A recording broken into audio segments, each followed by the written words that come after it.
인생 하프타임 어떻게 살 것인가 하는 책이 있습니다. 이 하프타임이라고 할 때는 나는 60도, 70도, 80도, 90을 내다보는데 무슨 하프타임이 되냐. 그래서 제가 말씀드립니다. 어느 95세 된 노인의 수디라는 이 내용이 있습니다.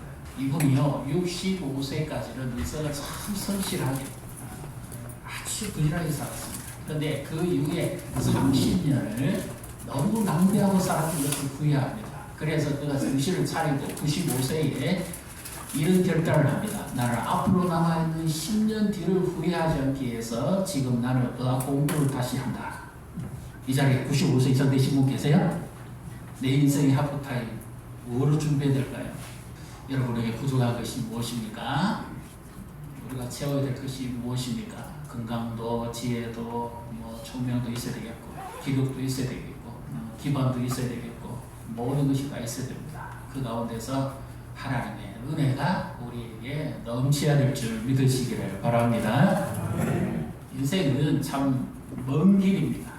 오늘 새 왕이 연합군이 모압이라고 하는 지금으로 치면 정확하게 위치적으로 좀 그렇습니다. 어딘가면 이스라엘의 사해라는 바다가 있죠. 그 바다의 오른쪽 옆쪽 거기가 이 성경 지명에 나오는 모압입니다. 지금 우리 세계 지도로상으로 보면 사우디보다는 조금 이쪽에 그리고 요르단보다는 조금 밑에 그 지역입니다. 그런데 이 모압이라는 그 나라에 왕이 바뀌었습니다. 그랬더니 이 북쪽의 이스라엘 이 요람이라고 하는 이 왕이 겸 아시아를 대신해서 왕이 되었는데 이 모압이 반란을 일으킵니다. 늘 바치던 세금을 바치지 않습니다. 앙털이 있고 뭐가 있고 그런데 그것을 전혀 바치지 않습니다. 그래서 이 북쪽의 임금이 남쪽에 자기 정략 결혼한 사돈 관계였더니요. 남쪽 유다의 왕 여호사밧에게 내가 모압을 치러 가는데 같이 가겠느냐. 그러니까 이 유다의 왕 여호사밧은 선한 왕입니다. 이가 동행하겠다는 거죠. 그리고 자기 군사들을 데리고 말들을 데리고 전쟁에 출정할 준비를 합니다. 가면서 이 유다의 속국으로 지배받고 있는 에돔, 요르단 좀 더 밑에 있는 그 지역의 국가의 왕을 같이 데리고 세 개의 연합군이 이제 출정을 합니다. 철저히 준비했겠죠. 소풍 가는 게 아니고 우리가 인생을 여행 갈 때도 그렇고 할 때도 그렇고 작품을 준비할 때도 그렇고 준비 잘하는 데 보면 항상 하나씩 빠뜨리잖아요. 잘 준비해 갔는데 문제는 뭐냐? 물이 하나도 없습니다. 이 중동의 떼앞볕에 물이 하나도 없습니다. 이것보다 큰 일이 있습니까? 그런데 결론은 생명 같은 물이 없습니다. 물이 없으니까 기진맥진하고 가축도 마실 물이 없고 사람도 마실 물이 없고 우리하고는 좀 다른 식문합니다만은 음식을 만들 물도 없습니다. 그래서 하마터면 그들이 그 광야길에서 꼼짝없이 말라 죽게 생겼습니다. 이때에 제각기 일을 하는 반응들이 참 재밌습니다. 이 세왕의 모습 속에서 오늘 우리가 살아가는 모습을 볼 수가 있습니다. 우리가 은혜의 세계로 들어가지 못하는 모습을 여기서 볼 수가 있습니다. 어떻게 하면 좀 더 은혜의 세계로 우리가 더 깊이 들어갈 수 있을 것인지 하는 교훈을 동시에 오늘 이 세왕을 통해서 우리가 배울 수가 있습니다. 13절을 우리 같이 읽습니다. 엘리사가 이스라엘 왕이 이르되 내가 당신과 무슨 상관이 있나이까 당신의 부친의 선지자들과 당신의 모친의 선지자에게로 가소서 하니 이스라엘 왕이 그에게 그렇지 아니합니다. 여호와께서 이 세 왕을 불러 모아 모압의 손에 넘기려 하시나이다 하니라. 물이 없어서 말라 죽게 생겼는데 이 요람은 평상시에 어떤 사람인가 하면 바알과 아세라를 따랐던 사람입니다. 그러니까 이 사람은 평상시에는 온갖 씨를 다 섬기는 사람입니다. 여호와도 섬기고 우상도 섬기고 자기 형통과 자기의 안녕과 부귀 영화를 위해서 무엇이든지 다 섬기는 사람입니다. 우상을 섬기는 사람 특징이 뭐죠? 자기를 위해서입니다. 하나님으로만 만족하지 못하고 무엇이든지 다 끌어 섬깁니다. 오늘 이 세상을 살아가는 사람들의 대표적인 모습을 보여주죠. 부적도 붙였다, 전쟁에서 찾아갔다가 필요하면 예배당에서 왔다가 평상시에 하나님과 전혀 관계가 없이 삽니다. 그래 낭패를 당하니까 이거 하는 말이 재밌죠. 13절 마지막에 한번 보십시오. 어떻게 합니까? 여호와께서 이 세 왕을 불러 모아 모압의 손에 넘기려 하나이다. 평상시에 하나님을 찾지도 않고 하나님의 약속도 저버린 채 살면서 위기를 당하니까 하나님이 나를 버렸다. 하나님이 우리 가정을 힘들게 한다. 하나님이 우리 자녀를 앞길을 막는다. 전형적인 하나님과 관계없는 사람의 모습을 여기서 보여줍니다. 하나님도 좋고 세상도 좋고 좋은 게 좋은 거고 매사에 모든 것이 잘 되는 것이 좋은 거고 분별력도 없고 하나님을 찾지도 않는 사람입니다. 그런데 여기에 참 문제가 있어요. 왜냐하면 믿음 좋은 사람도 믿음이 안 좋은 사람과 같이 연루가 되면 자기의 신앙도 잃어버릴 뿐만 아니라 큰 위기를 당합니다. 여호사밧 유다의 나름대로 하나님 보시기에 선한 왕이라고 할 수 있는데요. 그가 하필이면 이 북쪽 이스라엘 아합과 사도를 맺었어요. 아합은 하나님을 멀리하기로 유명한 왕인데 아세라를 섬기기 대표적인 왕이잖아요. 이 사람의 특징은 하나님의 말씀을 멀리하는 데 있었어요. 근데 그 아들이 이제 이 왕이 됐는데 이런 일이 벌어집니다. 여호사밧이 평상시에는 믿음이 있는 사람 같아요. 그런데 왜 이 악한 자와 함께 동맹을 맺어가지고 이 어려움을 처합니까? 시편 1편에 복 있는 사람은 악인의 길을 쫓지 않고 죄인의 길에 서지 않고 오만한 자리에 앉지 눕지 않습니다. 분별력이 있어요. 내 주변의 사람이 믿음의 사람인지 나를 해치는 사람인지 어떤 사람인지를 분별할 줄 알아야 됩니다. 그 사람의 말을 들었다가는 이 여호람의 말을 들었다가 여호사밧이 하마터면 광야에서 죽을 뻔합니다. 그래서 사람을 잘 분별할 줄 알아야 돼요. 우리는 성경 속에서만 사는 사람들이 아닙니다. 교회 안에서만 사는 사람이 아닙니다. 인생사는 똑같습니다. 그러나 분별력이 있어요. 내가 가는 이 길이 정말 복된 길인지 아니면 잘못된 길인지 그리고 나와 함께하는 사람이 나를 이롭게 하는 사람인지 나를 해치는 사람인지 우리 성도님들의 신앙을 어떻습니까? 계속 자라고 있습니까? 성장하고 있습니까? 믿음의 사람과 함께 교제하시기를 바랍니다. 믿음의 사람을 가까이 하면 나도 믿음이 성장하게 돼 있어요. 공부 못하는 학생도 공부 잘하는 학생과 같이 공부하면 성적이 오릅니다. 달리기 못하는 학생도 달리기 잘하는 선수와 뛰면 성적이 오릅니다. 사람은 누구와 같이 하는가가 그렇게 중요합니다. 기도를 못하는 사람도 기도를 같이 하는 사람과 같이 있으면 기도 잘하게 돼 있어요. 믿음이 열심히 없는 사람도 믿음이 열심히 있는 사람과 함께 살면 믿음이 자연히 성장하게 돼 있어요. 그렇잖아요. 우리 남편분들 늦게 믿으신 분들 아내의 믿음은 못 받잖아요. 교회에 영향 있는 사람과 같이 살면 같이 믿음이 자라게 돼 있습니다. 이 난국의 이 위기적 상황에서 문제를 해결하는 방식입니다. 여호람은 하나님을 핑계대고 평상시 하나님을 찾지도 않았고 여호사밧은 그나마 하나님을 의지했던 믿음이 있는 사람이기에 그는 이와 같은 문제 해결점을 찾아가 봅니다.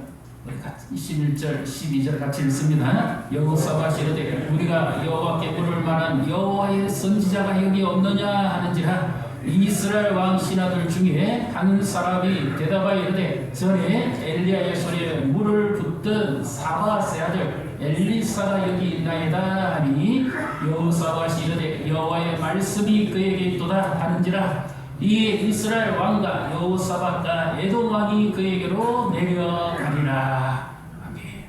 보십시오. 믿음 좋은 사람은 그나마 믿음이 있다고 하는 사람은 위기를 당하고 다급한 일을 당하면 누구를 찾지요? 하나님의 사랑을 찾습니다. 이 말은 하나님께 묻자는 말 믿음이 있으니까. 원래 이스라엘 백성들은 전쟁 나가기 전에 먼저 하나님께 물어야 됩니다. 하나님의 뜻인지 아닌지. 다윗이 전쟁에 나가서 승리했던 이유는 항상 하나님께 먼저 물었거든요. 하나님의 인도하심 따라 갔기 때문에 그가 승리할 수 있었습니다. 언제든지 하나님께 협력했기 때문에. 그래서 다윗이 가는 곳마다 승리가 주어진 것이죠. 여호사밧은 그래도 하나님을 의지하는 믿음의 뿌리가 있으니까 다급한 일 생기자마자 하나님께 물어보자. 하나님께 묻기 위해서는 어떻게 됩니까? 여호와의 선지자를 찾지요. 그러니까 여호사밧이 엘리사의 소식을 듣자마자 저가 하나님의 말씀이 그에게 있다. 바알과 아세라를 가까이 했을 때는 말씀이 중단됩니다. 하나님께로 가면 하나님의 말씀이 임하죠. 이제 그 엘리사에게 왔을 때 엘리사가 처방을 내립니다. 그 처방을 어떻게 내립니까? 15절, 16절을 같이 읽습니다. 네. 이제 내게로 검은고 탈 자를 불러오소서 하리라. 검은고 타는 자가 검은고를 탈 때에 여호와의 손이 엘리사 위에 있더니 그가 이르되 여호와의 말씀이 이 골짜기 객처를 많이 팔아 하셨나이다. 아멘. 이 요즘 땅볕이 얼마 덥습니까? 지금 잼버리 하다가 뭐 난드는 폭염에 뭐 벌레에 뜯기고 뭐 철수하자 이러고 이렇게 합니다. 그거는 잠시 짧은 대지만 이건 전쟁입니다. 전쟁에 나가서 마실 물도 없고 전쟁에 나가서 예기치 못한 복병을 만났습니다. 지금 죽느냐 사느냐 그 판입니다. 그런데 그 양볕에 개철을 많이 파라는 이 개철이라는 것은 비가 올 때는 물줄기가 됩니다. 그런데 물이 급류가 막 순식간에 휘둘러 가지고 저 밑에까지 가버리기 때문에 물의 그 압력에 의해서 땅이 파일 정도로 해서 이런 길이 나거든요. 우리 시골 그 농로에 가보면 이 경운기라든지 이렇게 지나가면 푹 파여버리잖아요. 그와 같은 길. 근데 평상시에는 땅이 물이 한 방울도 없고 수분이 없어서 바짝 말라면 돌덩어리 같습니다.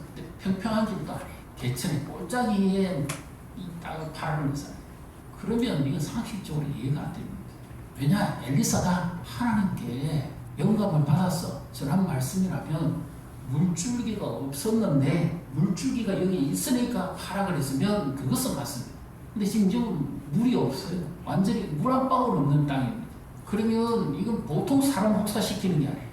군대 가보면 신창들이 나가서 사역하잖아요. 얼마나 땅끝에 고생합니까? 요즘 같은 SNS에 뛰어가지고 난리가 나겠죠. 힘없는 병사가 팝니다. 요즘처럼 포크레인이 있는 것도 아니고 중장비가 있는 것도 아니고 뭐 삽도 그렇게 발달된 것도 아니고 하여튼 어떻게 땅을 파긴 파야 돼. 어떻게 뭐 비라도 이렇게 징조가 보이고 물줄기 있는 곳을 파라 그러면 파면 맞습니다. 근데 왜 이렇게 혹사를 시킵니까? 안 그러지 못 받아 죽겠는데 이 땅 파고 하면 목이 얼마나 많겠어요. 있는 물까지 다 소비할 파인데. 그 다음에 또 하나입니다. 그에 있어서 엘리야는 갈멜산에서 바알의 선지자 아세라 선지자 대결을 기도해서 마른 땅에 3년 6개월 동안 비 한 방울 내리지 않을 때 하나님께 기도해서 엄청난 큰 비를 내렸습니다. 근데 엘리사는 이제 사역한 지 얼마 안 되기 때문에 영역이 부족해가지고 땅 파라고 그러냐 말이에요. 자기도 기도해서 비 내려주면 될 거 아니에요. 없는 물도 만들어주면 될 거 아니에요. 이 앞부분에요 2장에 엘리사가 하나의 기적을 행합니다. 어떤 기적을 행하면 여리고의 그 백성들이 마실 물이 없습니다. 물줄기를 찾았는데 물에서 선맛이 납니다. 위치도 그렇고 뭐가 안 좋다고 해서 엘리사가 하나님의 말씀을 가지고 언약을 해서 소금을 뿌려버립니다. 그랬더니 그 쓴맛의 물이 단맛으로 바뀌어버려요. 지금도 여리고 샘이 있습니다. 엘리사의 샘이라고. 그런 능력의 선지자가 왜 누굴 죽이려고 안 그래도 맨날 며칠 7일째 지금 물이 떨어져서 거듭거리고 있는 이 병사들을 고생시키려고 작정을 했습니까? 왜 땅 파라고 그럽니까? 땅 밑에서 물이 솟아오른다고 하는 보장도 없는데 17절 같이 읽습니다. 여호와께서 이르시기를 너희가 바람도 보지 못하고 비도 보지 못하되 이 골짜기에 물이 칵하여 너희와 너희 가축과 짐승이 마시리라 하셨나이다. 바람도 비도 없는데 무슨 골짜기 왜 거기 물이 생긴단 말입니다. 더군다나 이스라엘에 비가 오는 시기가 있습니다. 무기가 있고 근기가 정확합니다. 이들이 무기의 전쟁 치러 가지는 않았을 거예요. 다 떠내려가 버립니다. 틀림없이 근기에 갔습니다. 그럼 비가 안 오는 거예요. 진주도 없어요. 자신만만하고 준비하고 갔습니다. 그런데 난감함을 느꼈어요. 왜 대처를 바라거든요. 차라리 에돔이 가까우니까 에돔 쪽에서부터 사람을 보내가지고 물을 공급받는 것이 제일 빠른 길입니다. 사회용으로 먹지도 못하니까. 여기서 하나님이 개입을 하십니다. 어떻게 개입을 하십니까? 자, 14절 읽습니다. 엘리사가 이르되 내가 숨기는 만군의 여호와께서 살아계심을 두고 맹세하노니 내가 만일 유다의 왕 여호사밧 얼굴을 봄이 아니면 그 앞에서 당신을 향하지도 아니하고 보지도 아니하였으리다. 여호사밧을 생각지 않았던 나오지 않았다는 말은 여호사밧은 신앙도 인정받았지만 다윗과 맺은 언약을 기억하셔서 하나님께서 그 광야에 물도 나오지도 않고 비도 내리지 않는 그곳에 하나님께서 그 약속을 지키사 그 백성들을 보호하시겠다는 뜻입니다. 열왕기 상하는 원래 한글어로 되어 있습니다. 원문에 그들의 북쪽의 임금의 특징은 전부 하나님을 섬기지 않고 우상을 섬기는 사람. 남쪽에는 다윗의 언약을 이어서 하나님께서 성실하게 하나님 나라를 이루어갑니다. 근데 거기에 이 주제가 뭐냐 하면 그 백성들은 비록 연약하고 부족할지라도 하나님은 은혜 베푸시기를 기뻐하시는 분이라는 뜻이다. 예레미야 29장 11절 같이 읽습니다. 여호와의 말씀이니라 너희를 향한 너희의 생각을 내가 하나니 평안이요 재앙이 아니라 너희에게 미래와 희망을 주는 것이니라. 예레미야에게 약속했던 대로 70년 포로 생활 지나서 반드시 본국으로 다시 돌이켜서 그 틀을 쌓고 부흥케 할 것인데 지금 이 여호사밧과 일행들이 고난을 당합니다. 그들은 비록 하나님을 찾기에 성실하지 못했지만 하나님은 다윗과 맺은 언약을 기억하시고 그들에게 찾아오셔서 이 엘리사를 통해서 하나님의 말씀을 주시고 언약을 이어가는 겁니다. 특히 북쪽 임금 여호람은 그 아버지 때부터 대대로 우상을 섬기는 사람이에요. 하나님 모르는 줄 알아요. 그러니까 그 광야에 옛날에 신들은 지역 개념의 신인데 어떻게 보면 이 영토 지금 이들이 있는 이곳은 어느 누구의 소속도 아닌 그런 땅입니다. 거기에 하나님이 임재하심으로 말미암아서 여호람에게 하나님이 어떤 분인가 하는 것을 보여줍니다. 어느 신도 바알도 아세라도 세상의 잡신도 해결하지 못하는 것을 하나님께서 친히 그 가운데 임하셔서 하나님의 신실하심과 그 공급하심을 나타내 보여주심으로 하나님 살아계심을 증거하는 것이고요. 그 다음에 여호사밧에게는 그가 비록 부족했음에도 불구하고 하나님의 언약은 계속된다 하는 것을 나타내 주는 것입니다. 우리가 하나님을 섬기고 살아가는데 때로는 부족할 수도 있고 미흡할 수도 있습니다. 그럼에도 불구하고 하나님의 약속은 어떻게 해요? 계속됩니다. 다윗의 언약과 그의 후손으로 오실 예수 그리스도의 그 약속 그 안에서 오늘도 하나님은 우리의 삶을 인도해 가시고 우리를 하나님의 섭리 가운데 이끌어 가시는 줄 믿으시기를 바랍니다. 구약의 말씀은 이스라엘의 역사책이 아닙니다.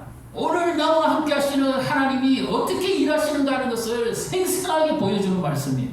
그래서 여호와의 손이 나타났다는 말의 의미는 바로 이와 같은 표현입니다. 15절 우리 같이 읽습니다. 이제 내게로 금문고 탈 자를 불러오소서 하리라. 금문고 타는 자가 금문고를 탈 때에 여호와의 손이 엘리사 위에 있더니 하나님께서도 약속을 지켜가시기 위해서 하나님의 손, 능력의 손, 주권의 손, 생명의 손, 심지어 하나님의 손이 함께할 때는 모세 시대는 홍해 바다도 가르잖아요. 그리고 이스라엘 백성이 다 건너고 난 다음에 이집트 부사가 따라올 때는 다시 홍해 바닷물을 합쳐서 구석에서 수장시켜버렸잖아요. 하나님의 손은 능력의 손입니다. 믿습니까? 하나님의 손은 전능한 손입니다. 믿습니까? 하나님의 손은 생명의 손입니다. 살리는 손입니다. 근데 여기서 하나님의 손은 더 정확하게 말하면 언약을 지키는 손입니다. 하나님의 임재가 어디에 나타날까요? 하나님의 약속 위에 나타납니다. 엘리사는 도구로 쓰임받는 자고 하나님이 그들 가운데 임재하셨다는 것은 하나님이 약속을 계속해서 이어가신다는 것을 보여주시기 합니다. 이사야 53장 1절을 같이 보겠습니다. 우리가 전한 것을 누가 믿었느냐? 여호와의 팔이 누구에게 나타났느냐? 뒤집으면 무슨 말이죠? 여호와의 팔은 믿는 자 위에 나타난다. 믿습니까? 네. 하나님의 능력은 낭비하는 법이 없습니다. 누구에게 나타납니까? 믿는 자 위에 나타납니다. 여호람은 하나님을 불신했어요. 아예 찾지 않았어요. 그러나 여호사밧은 하나님을 믿었어요. 그 광야에서 유일한 분은 하나님께 가야 된다. 우리의 모든 문제를 누가 해결할 수 있습니까? 살아계신 하나님이 해결하시는 줄 믿으시기를 바랍니다. 그래서 믿는 자 위에 하나님의 손이 갑니다. 엘리사가 뭐라고 고백했어요? 여호람 당신을 보면 꼴도 보기 싫다. 당신 우상 섬기는 집안입니다. 특히 아합은 더했으니까. 그런데 내가 유다의 왕 여호사밧을 보니까 그에게 믿음이 있기에 이 언약을 기억하고 이 말씀을 전한다. 위기 때에는 누구를 찾아야 됩니까? 하나님을 찾으시기를 바랍니다. 옆에 보시고 축복하십시다. 하나님을 찾읍시다. 그래서 뭐예요? 개천은 믿음이 없이는 파지 못합니다. 왜 생고생을 시킵니까? 물줄기도 없고 비도 오지도 않고 비 올 시기도 아니고 바람도 안 불고 누구 고생시키려고요?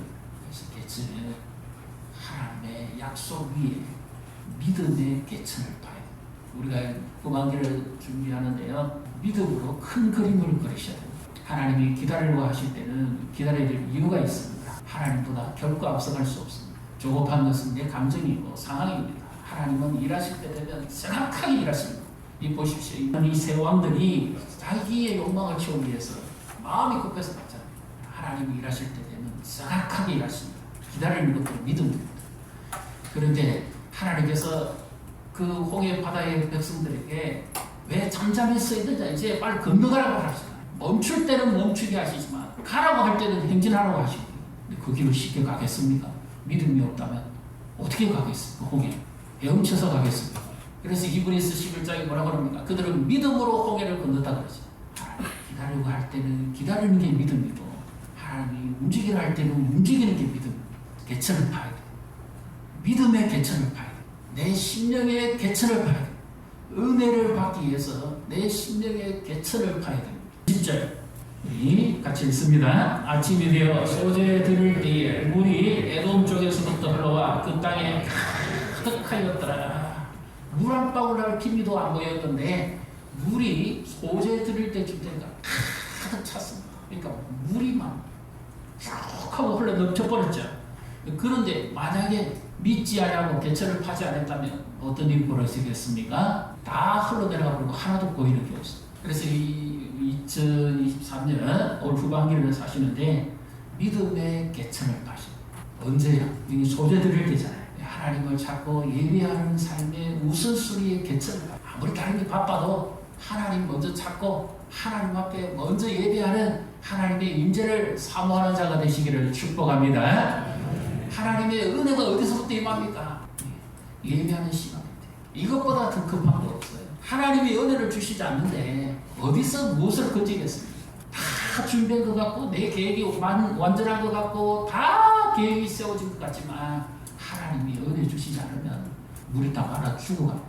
성경에 물과 비, 샘철은 은혜를 상징합니다. 여호람의 특징은 은혜를 받을 줄 모르는 사람이에요. 일상적인 데만 분주한 사람입니다. 문제가 생기면 하나님의 은혜 쪽에서 해결할 줄 모르는 사람입니다. 여호사밧은 문제가 생기면 제일 먼저 하나님의 은혜를 사모합니다. 하나님의 은혜를 사모하시기를 축복합니다. 믿음의 개천을 파시고 하나님의 은혜의 개천을 봐야 됩니다. 어떻게 하나님과 한번 이 결단을 해보십시오. 예배자로 살겠고 하나님의 약속을 의지하고 살겠고, 그리하면 하나님께서 하나님의 성실하신 우리 일상과 삶 가운데 나타내 주십니다. 그 다음에 또 하나 하나님의 임재 능력의 손은 성령의 임재입니다. 은혜의 세계에 깊이 들어가지 못하는 사람의 특징은 전부 자기 안의 것으로 만족하는 사람, 위로서부터 임하시는 하나님의 은혜를 갈급할 줄 모르는 사람, 성령은 사모하는 자에게만 내 심령에 하나님의 은혜의 담배를 부으시고 성령의 생수를 부어주시기를 갈망해야 됩니다. 간절히 하나님을 찾아야죠. 간절히 하나님 때문에 달려야 돼요. 그래서 내 심령에 성령이 임한 흔적이 나타나요. 갈라디아서 5장 16절에도 보십시오. 우리는 육체를 따라 행하지 말고 오직 성령을 따라 행하라. 그리하면 살 것이라고 하죠. 육체의 재성을 따라 살면 여호람처럼 반드시 망합니다. 그러나 성령을 쫓아 살면 성령의 열매를 맺고 능력 있는 삶을 살아갈 수가 있습니다. 성령님과 동행하십시오. 성령의 임재에 굶주리셔야 됩니다. 이 무더운 여름에 어차피 날씨는 덥고 똑같습니다. 가을에 정말 내 인생의 멋진 후반전을 펼치시려고 하면 이 무더운 여름이지만 내 심령의 개천을 파고 은혜의 개천을 파고 성령의 임재의 사모함이 있습니다. 똑같은 신앙생활을 해도요 전혀 발전이 없는 사람이 있습니다. 그런 사람의 특징은 전부 고여있는 사람입니다. 물은 고이면 썩어버립니다. 생기는 없습니다. 그것으로 만족합니다. 그러나 정말 갈급하게 주를 사모하는 사람은 위에서부터 부어서 흘러 넘칩니다. 날마다 새로워집니다. 은혜의 강수가 그의 삶을 적십니다. 목마른 인생입니다. 내 뜻대로 안 됩니다. 답답합니다. 그러나 하나님의 손이 함께 할 때 하나님께서 우리 위해 능력 있게 사용하시고 축복하실 줄 믿으시기를 바랍니다. 자, 역대상 23장 11절 12절 우리 같이 읽습니다. 여호와여 위대하신가 권능과 영광과 승리와 위엄이 다 주께 속하였사오니 천지에 있는 것이 다 주의 것이로소이다. 여호와여 주권도 주께 속하였사오니 주는 높으사 만물의 머리이심이니이다. 부와 비가 주께로 말미암고 또 주는 만물의 주자가 되사 손에 권세와 능력이 있사오니 모든 사람을 크게 하신다 강하게 하심이 주의 손에 있나이다. 아멘. 어디에 있다고요? 하나님의 손에 있습니다. 그냥 능력만을 의미하는 게 아니에요. 하나님의 약속을 의지하고 살아가는 자 위에 있다 이 말. 하나님의 말씀을 믿고 그 믿음으로 사는 자 위에 하나님께서 그를 강하기도 하고 세우기도 하고 그렇게 합니다. 이 인생 누구 인생이죠? 다윗의 인생이죠. 하나님이 함께. 우리 인생 반대에 부딪혔을 때 느헤미야 같은 경우는 산발락과 도비아와 이런 반대하고 일어났을 때 그의 삶 위에 여호와의 선한 손이 함께 했습니다. 그래서 반대를 이길 수 있었습니다. 우리의 삶과 우리 자녀들이 우리 교회에 하나님의 능력의 손이 함께 하시기를 축복합니다. 우리 자녀들에게 하나님의 선한 손이 함께 하시기를 축복합니다. 사모하시고 하나님의 손을 의지하고 이 약속을 믿고 의지하고 나아가는 자에게 하나님께서 능력 있게 하시고 우리를 이 영적 가뭄에서 해결하게 하시고 우리 경제의 가뭄에서 해결하게 하시고 이 고통의 가뭄에서 해결하게 하시고 하나님의 놀라운 은혜와 복을 주시기를 주님의 이름으로 축복합니다.